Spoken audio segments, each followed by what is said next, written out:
What up, everybody? Sponsor here, and today we've got a special video.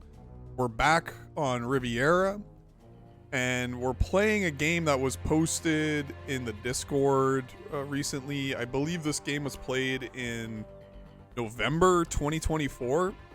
So, yeah, the year is almost over. I'm doing this in December. I believe there will be a match mode or kind of community events on the 20th of December 2024. I think that's the Friday. You can check the Discord.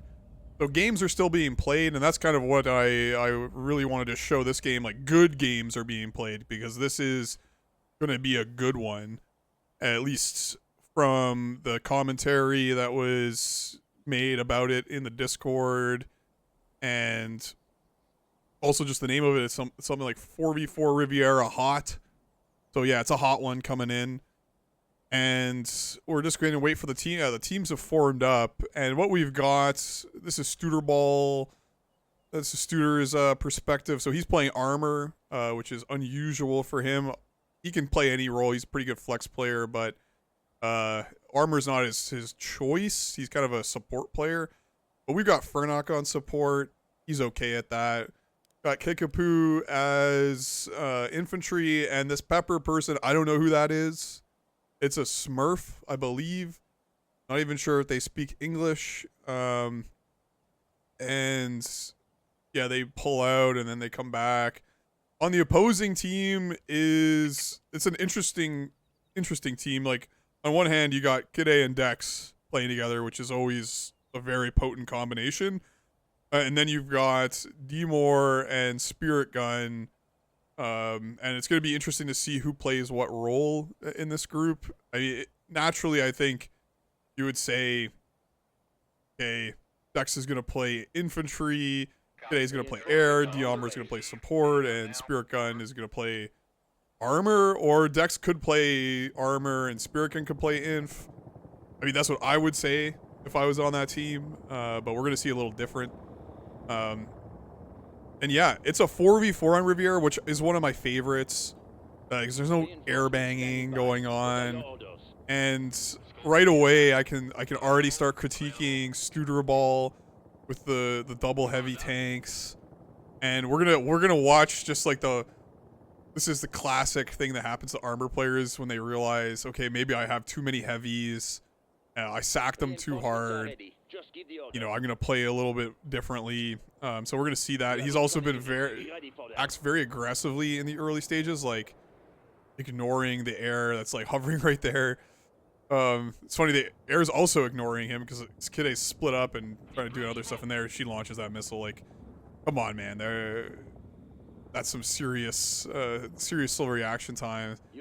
And when you're up against D-Moore in this position, like, this is the classic D-Moore. Like, we're gonna see the classic D-Moore strat, which is the town. And yeah, this is why. Why is that heavy tank going there? Like, the heavy tank should be going here. Like, go where the light tank is going. Like, go to the safe space with the heavy. Don't YOLO the heavy over here. And like, this is also going to be microed pretty poorly. This is good. I mean, you don't even need, like, I don't even like having a heavy over here. It's just like a really bad position to put heavies in. Like, you're going to forget about it. It's going to get TB'd. It's going to get killed by inf. It's going to get dived by air. There's like a billion different things that can happen to a heavy in this position. And yeah, like, it's going to fort something really fast. And then in the meantime, what is this, Studer Wall? Ugh. He notices it though and he pulls back. But still, that's a big whoops. Also, it's interesting, like, Frennock gets a rep tank. I wouldn't do in a 4v4, and there's also double jeeps, which also isn't necessary in a 4v4. Yeah, and there must be some commentary going on in there must be some VC conversation going on. Probably Kickapoo is coping about something, and maybe about the repair tank. Like, that's a questionable move in my opinion. And you notice, yeah, another heavy tank got blown up here, and yeah, a medium tank, especially the dirty WP medium tanks from the NATO side is a much better option on this side. And then, yeah, just one heavy in this 6th spot, I think, is all you need on this map in a 4v4. At least that's what I would do. So we're going to, like, Studerball will learn through just brutal experience to not bring that. And then in the meantime, I guess we can critique Spirit Gun, because Spirit Gun is not an armor player, I gotta say. Armor's very easy to pick up, and I think if you have, like, the micro and the hands to do infantry, you should have the micro and hands to do armor. Like, armor is a little easier than infantry in a lot of cases, or most cases. Unit defeated. Yeah, this is why you don't get the rep tank, guys. Like, you just do not have the capacity to run around with a rep tank. And this is, like, why I think this... Okay, is he gonna... Well, he broke the Jeeps. Yeah, he broke the Jeeps. And he didn't split his choppers. You know, classic mistake. And I love it when air players break the Jeeps and then they're like, oh, I need reps. What he should have done is split the choppers. Like, don't blob all your beat up choppers into one repair group. And they're fixed. So I'm thinking Pepper's not the strongest of air players, and we'll see that laid out in the score. Like, Kidde's doubling Pepper's score almost. Although that was because of all the heavy tanks that were overextended by Studerball. Getting Kidde nice and fed, and she's already got ranked up choppers. That sucks. So now we're in... We've gotten through the early game. There haven't been a lot of big exchanges or caps. Is this tank going to get popped too? Oh, it's so close. Very lucky. But what this team is going to do, and this is just classic D-More strat, is the town push. They're just going to poke at town, you know, whittle them down, keep diving it, and get that tick advantage. Because this game is going to be a nail-biter. Just a heads up. We're going to be getting into very close territory. And because Riviera is a very tight map in a 4v4, you don't have a lot of TA to play with. You know, it can swing a lot, but it also can just stay the same. It's like a very stalematey map. So the town push is very effective. Although you kind of have to have all the parts moving. You have to have the inf in there. You have to have the support. You have to have the air. And oh my god, is he going to lose another tank? Yeah, don't put heavy tanks here, guys. You know, 2 lights is way better because they can run away easier. They can go and poke and fire their heats into AA. You know, it's just so much better just to run with lights. So yeah, and the correct move, when you see, okay, like, I'm up against D-More, NATO defending, what am I going to do to prevent this town push stuff? I'm just going to burn a lot. Like, these woods have to be burned. Sniper spot has to be burned. I would eventually burn this. You want to beat up that bunker so it can't be used by infantry. But yeah, like, look at this. Like, you just got to burn that strip. It's going to make your life a lot easier. And then, you know, also having, like, AT and shitheads over here and over here is nice. You can see that this team is trying to get something going over here. So Frenak drops the Fab, which, you know, does some damage. And then they've got the infantry and the support and the armors all ready to go. But look at, while they were doing that, and also the air is there, while they were doing that push, you know, this was capped. But they're kind of seeing the bigger picture. They've cleared these forts. And they're getting destroyed. Again, like, oh, I wish I had another AA here. You know, another AA would have popped that scout no problem and chased off Kidde. You know, that's again why you don't run rep tanks. Like, just drop another Jeep up here, guys. Like, it's 6 TA. Just have a Jeep dropped up here. It's never going to get killed unless something terrible happens. That's a much better option. And okay, there's Pepper burning. I wonder if that's it could be what's his face, Peru. It's a Peru like Smurf, and I mean, just keep an eye on that air, see how suicidal it is, and we'll know if it's. There's the town push. Their initial push got stymied here by the air. It's typical, and oh yeah, they're yeah, Kickapoo's struggling over in the town side, and boom, they get it. Ooh, just a nice. He clutch denial by the light tank. So close. Oh, and he kills their light tank. See that? Like, lights are just golden over here. So in the meantime, while that town push is happening, they're doing the right thing. They're just pushing this naked flank. Because again, in 4v4s, it's really hard. There's not a lot of stuff to go around on either team. So you always get these open areas, especially if you clear the forts. Like, I don't really like fuel air bombs, but the fuel air bomb done a little while ago, did its job. It killed the forts, it cleared the cover, although not quite. And it enabled them to decap and to get over here and do some stuff. Which even if you're getting town pushed and there's like, oh no, you got off the point, get up, go. Okay, he made it. If you are getting town pushed, you should already have that punch going onto this flank, and we've covered that a million times. It's always you have to push, because you're getting 2 points, and they're only getting, you're getting 4 points in total. They're only getting 2, and like if they're getting all the way into here, then you have bigger problems. Like you probably shouldn't be pushing, or even then, if you can at least neutralize it completely. So they've countered that advantage in tick that the USSR team had accumulated with this push on the flank. But if you notice, the NATO side has been burning a lot of TA. So they dropped like 30 TA for the Fab. Studerball has done multiple heavy arties. And of course, Kickapoo is dropping like a madman. Like, look at all the drops everywhere, which you mean you have to do it. But we haven't seen a lick of TA out of the other team. So we can all imagine what's happening. Or what's going to happen shortly. And like, look, like, what's this artillery Studerball? Can you explain that one to me? Like a deep artillery like that is like for pub games. Like, you want your artillery to be up here because this is where they're going to have to drive. Like, look at all these light tanks. There's probably support that wants to push up here. Yeah, there it is. Like, that's where you want to drop the arties where they want to be, because either they drive into it and you damage them, and that's a W. But look at Kitty just flaring out. What a boss. Yeah, you drop the artillery where they want to go, because either you deny them. If they're smart, they don't go into the arty, and so you've got to win. Like, they haven't got the caps that they wanted, or they drive into it and you kill them. If you drop it where into the spawn, like, yeah, you might get lucky and you kill some jeeps or whatever stuff is in there repairing, but you're not really helping your team's position overall. You're just kind of whoring score. So that's pub mentality. Another strike.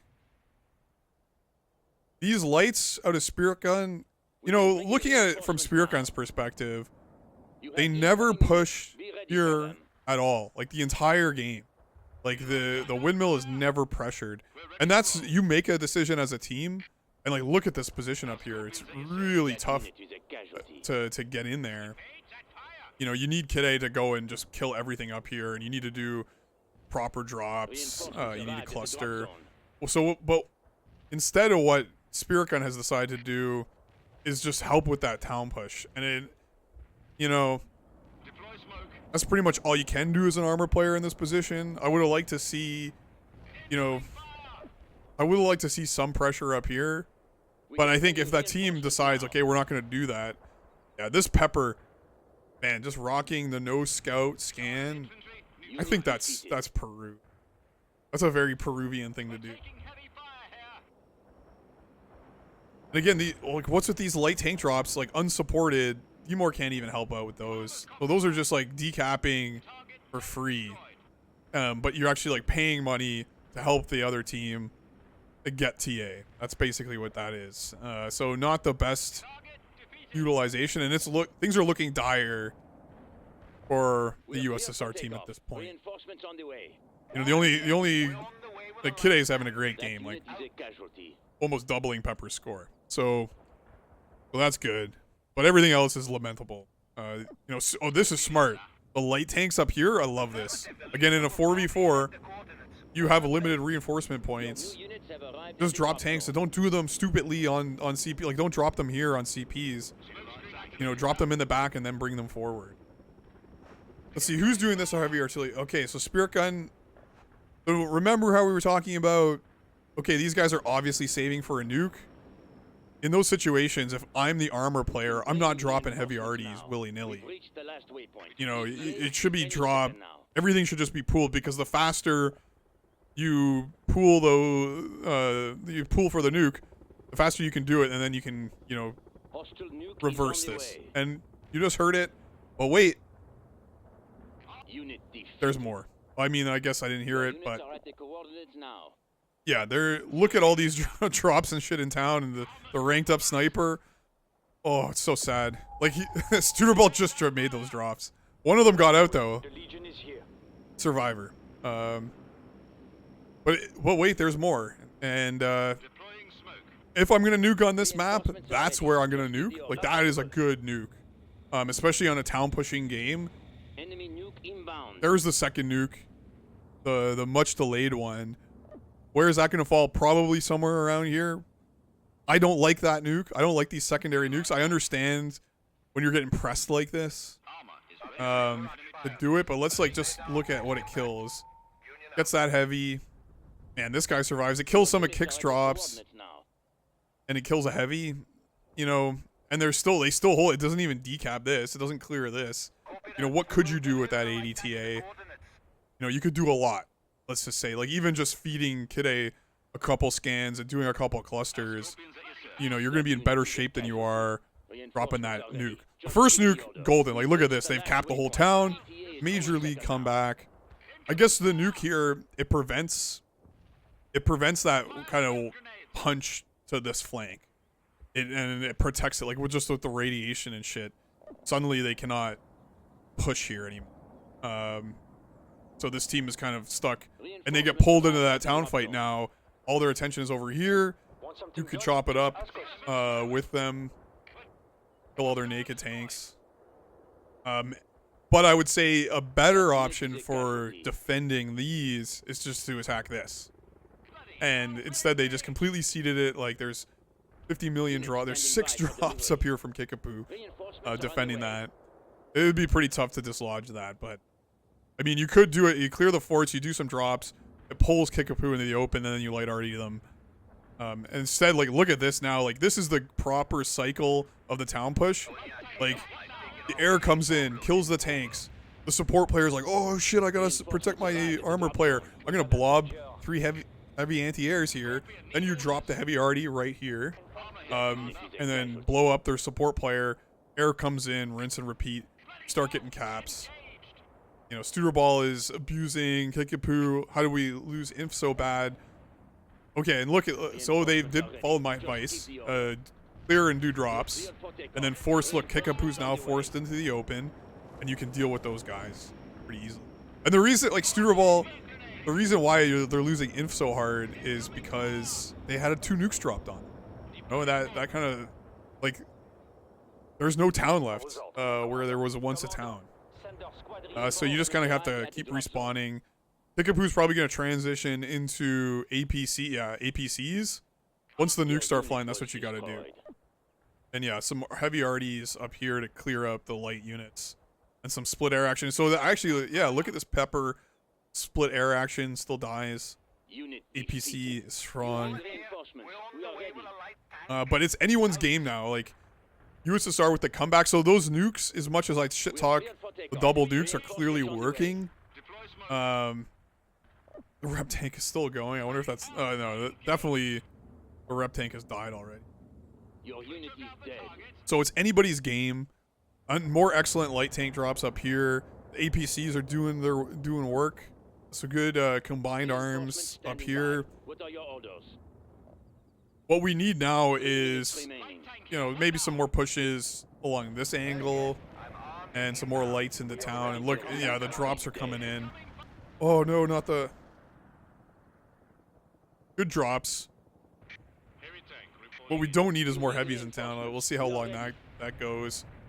And yeah, eventually clearing up here. Like, Pepper's already asking for this to be cleared. I would rather clear this, honestly. Like, this is closer at hand. You could, yeah, there it is. Yeah, Kickapoo no up. And now defensive arties. Yeah, it's desperate now. The tank is doing what I thought it would be doing, is dying to air. Can I survive? Oh wow, the the shitheads in the open save the day. At this point, oh yeah, now it's gonna die for sure. At this point, they're doing a like, it would be a favor to kill this heavy. Like it's 2 minutes left. Like there's no time to repair. We've reached the last waypoint. And it's gonna be close. Like Dex finally pressure up here. Like they needed more pressure up here for the entire game. And it's gonna get direct RD. Wow, lucky miss with direct RDs. And yeah, Spirit Gun needs to be a little more aggressive with these. Like at this point, it's a minute left. Just dive the point. Just dive it. Like you gotta decap that shit. Same thing here. Like just dive it, decap it. Like, that's what Frenok's gonna do. That's smart. They get caps up here. Again, now we're in the last 2 minutes. You have to drop on points. Like you don't have time to be clever about this stuff. And look, Spirit Gun didn't get the decap. That's so sad. Like if he had just rushed those 3 tanks here, sat there, crushed this inf, he would have got the decap, and instead they got forts. Like those forts might actually win it for them. Like there's a minute left. They're capping this. They get a little bit of lead. Oh, the Jeep drops in the back too. It's all falling apart for USSR. Just desperately. A clutch direct RD. I don't even know how they did. Who dropped that? They still get the decap, but it's not enough. You know, now it's just things are neutralized. Pepper's dropping RD. I don't know about that. I mean, yeah. Smash it up a little bit and just run for the decap. Again, you just have to run for points at this point. Like, run. Why are they getting all these ticks for? Okay, so D-More decaps. Finally, like, D-More hasn't been really that active this game. I haven't really seen him that much. Boom, there's the cap. 20 seconds left. 2 Chevron ticks. They just need, oh, this light tank is just surviving. Where's the air? Oh, he kills it. Gets the decap. Okay, 10 seconds left. It's looking good. Oh, but USSR just needs a few more decaps. And, oh, it's not enough time. Just, and point 27. That's a close one. And so a good game all around. Yeah, look at the score differentials on some of these key players. So D-More, massive score compared to Frenok. And it's mainly the repair. But I didn't see that many repair tanks out of D-More. I think he just got that off of Jeeps. And I think you can tell when you have a good air player who knows when to pull, like save choppers and pull back and repair. That's a good cycle, and that's why Kid A kind of completely outscored Pepper, like almost doubled that score. Kickapoo had a tough game against Dexter. Usually that's the case. Like these are the 2 best infantry players. Dexter was obviously getting fed. Like he got fed and dropped those 2 nukes. That's why he had the little more score. And again, like, look how close it was. Was it close because of the nuke, or like did that save USSR, or did that nuke, that second nuke on the flank over here, did that cost them the game? I think more pressure up here earlier on might have helped, and a little bit better town pushing would have also helped. And yeah, Studerball with a few he had the best armor, but he's up against Spirit Gun, and I think a few less heavy tanks would have served him well. Like on this map in a 4v4, you're spamming lights like crazy. Like that's pretty much all you can. But yeah, that's a replay. That's a good one, guys. Keep posting. I don't know how many games are being played. I mean, hopefully there's going to be some on the weekend. I don't know if I'm going to be able to make it. I'm pretty busy this time of year. But yeah, the game is still alive. This is at the back end of 2024. And from the looks of it, there'll still be games in 2025. So what do you know? Anyways, later, guys. Thanks.